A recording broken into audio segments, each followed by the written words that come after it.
Bon, bienvenue à Bahia, à l'arrivée de la Transat Jacques Vabre. C'était ma 7e Transat Jacques Vabre. Celle-là, elle est importante dans notre programme qui va nous amener au Vendée Globe l'année prochaine parce qu'on est à un an du départ du Vendée Globe.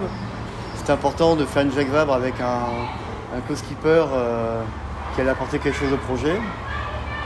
Et c'était l'idée que j'avais imaginé de faire avec Xavier. Donc c'est bien d'avoir l'idée au départ et à l'arrivée d'être conforté là-dedans. Et on s'est très bien entendu avec Xavier. Il m'a apporté beaucoup de petites choses qui vont m'aider d'ici le prochain Vendée Globe. Pour nous, la Jacques Vabre, c'était super intense. Pour Xavier comme pour moi, j'ai l'impression d'arriver plus fatigué là de la Jacques Vabre de la Route du Rhum.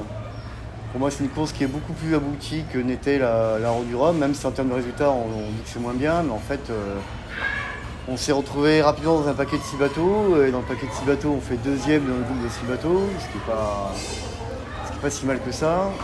Ce qui est important aussi, c'est de se dire qu'on s'est donné à 100%, soit Xavier ou moi. Même Xavier qui est un teigneux et tout ça, il y a des fois, il se retrouvait d'halluciner la cadence du bateau, la cadence de ses IMOCA et la cadence de notre IMOCA en particulier. Et à aucun moment de la course, ni Xavier ni moi, on a lâché prise en se disant c'est foutu, l'option où on a un bateau moins rapide.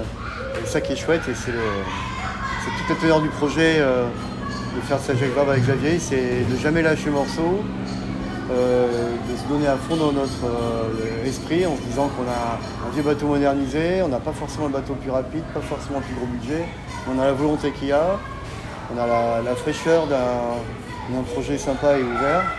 Et on avait envie vraiment de se donner à fond et à l'arrivée, c'est le sentiment qu'on a eu. C'est pour ça qu'on était vraiment contents l'un et l'autre à l'arrivée.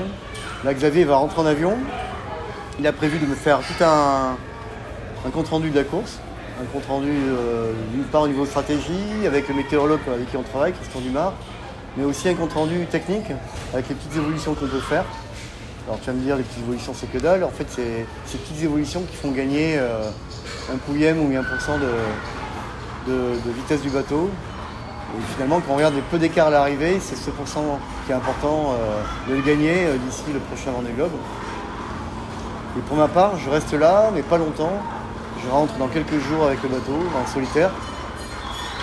C'est pas une obligation, c'est un choix que je me suis mis à... Enfin, j'ai signé ça à moi dans les carreaux en me disant Arnaud rentre en solitaire parce qu'on est à un an du Vendée Globe. C'est pas une histoire de qualification, c'est pas une histoire de sélection, parce que je suis qualifié, je suis sélectionné, je suis inscrit au Vendée Globe. Mais c'est plus me dire Arnaud, tu rentres du chaud, tu vas vers le froid, dans des conditions un peu plus extrêmes. C'est voilà, pour passer du temps sur le bateau, pour essayer des choses aussi en solitaire et puis se mettre un peu dans le dur. Donc j'attends beaucoup aussi cette Transat Retour pour me mettre un peu dans le dur et puis pour me mettre psychologiquement dans l'idée que dans un an, je serai aussi dans le dur, dans le Vendée Globe, en début des mers du Sud.